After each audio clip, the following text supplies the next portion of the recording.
A few moments later.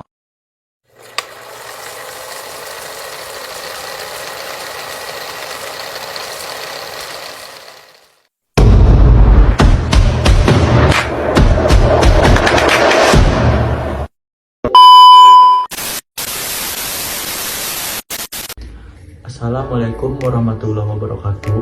Di sini saya akan menyampaikan materi tentang bahasa baku dan tidak baku, fonologi, dan sintaksis.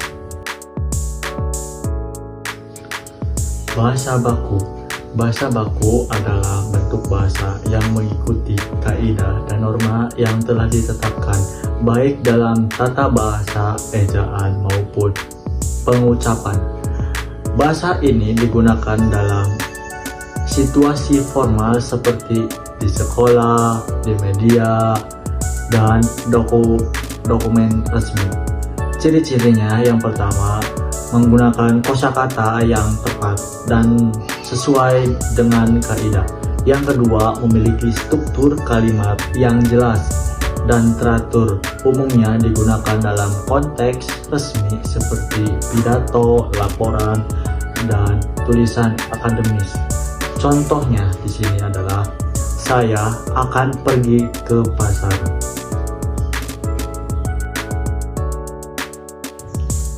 Bahasa tidak baku. Bahasa tidak baku adalah bentuk bahasa yang tidak mengikuti kaidah resmi dan seringkali dipengaruhi oleh dialek, slang, atau kebiasaan sehari-hari.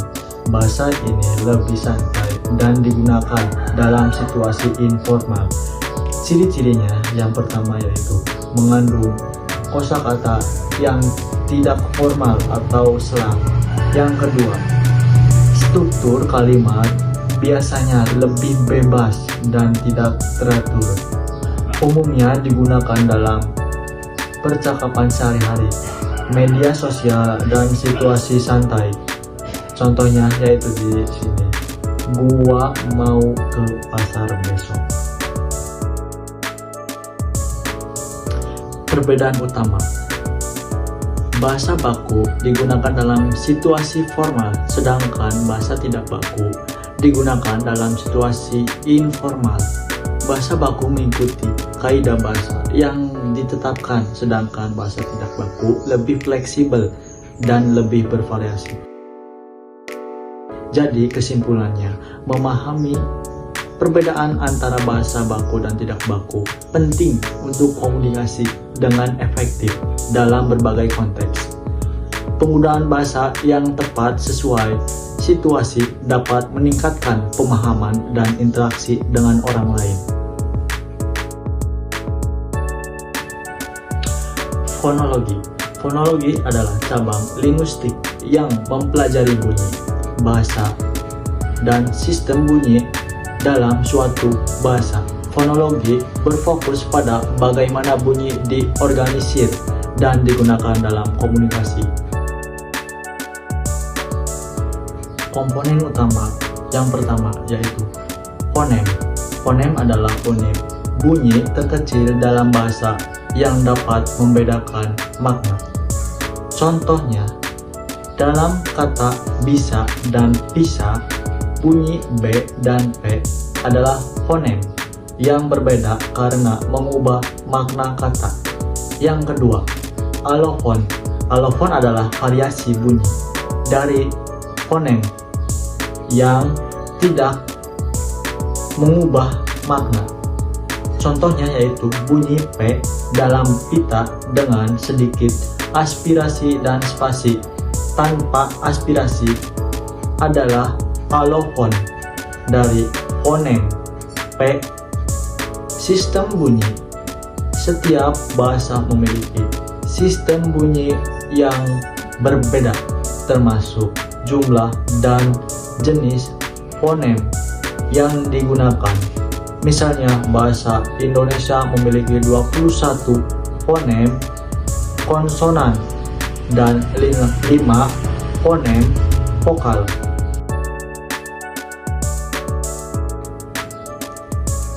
Fonologi mengkaji bagaimana bunyi dikelompokkan dalam sistem tertentu seperti vokal dan konsonan.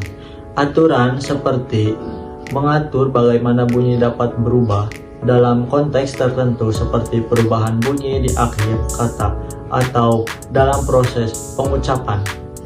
Contohnya, dalam bahasa Indonesia, fonem T dan D adalah fonem yang berbeda seperti dalam kata tangga dan dangga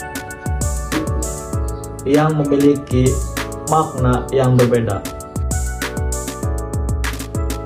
Jadi kesimpulannya, fonologi sangat penting dalam memahami bagaimana bunyi berfungsi dalam bahasa dan bagaimana bunyi dapat mempengaruhi makna. Dengan memahami fonologi, kita dapat meningkatkan kemampuan berbicara dan mendengarkan dalam bahasa. Sintaksis adalah cabang linguistik yang mempelajari struktur kalimat dan cara kata-kata disusun untuk membentuk kalimat yang bermakna. Sintaksis berfokus pada aturan dan prinsip yang mengatur penggabungan kata menjadi frasa dan kalimat. Komponen utama yaitu kata, unit terkecil dalam kalimat yang memiliki makna. Frasa, gabungan kata yang berfungsi sebagai satu kesatuan dalam kalimat. Contohnya frasa. Nominal, kata benda. Frasa verbal, kata kerja. Kalimat, susunan kata atau frasa yang memiliki makna lengkap. Kalimat dapat dibedakan menjadi kalimat deklaratif, interrogatif, dan imperatif, dan ekslamatif. Struktur kalimatnya: subjek, pelaku atau topik dalam kalimat. Predikat, kata kerja atau informasi tentang subjek. Objek, penerima aksi dari predikat jika ada. Keterangan, informasi tambahan tentang waktu, tempat, dan lain-lain.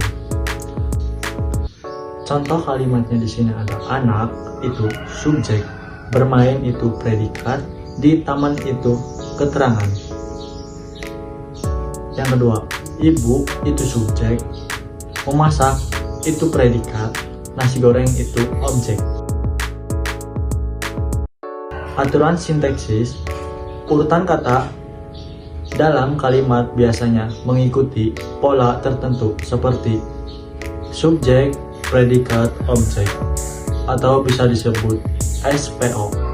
Dalam bahasa Indonesia, menggunakan tanda baca yang tepat juga penting untuk memperjelas makna kalimat.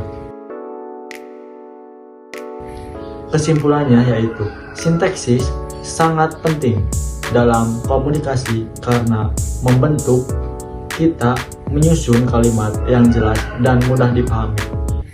Memahami sintaksis dapat meningkatkan kemampuan berbahasa kita, baik dalam berbicara maupun menulis. Sekian dari saya, kurang lebihnya mohon maaf. Wabillahi taufiq walhidayah. Wassalamualaikum warahmatullahi wabarakatuh.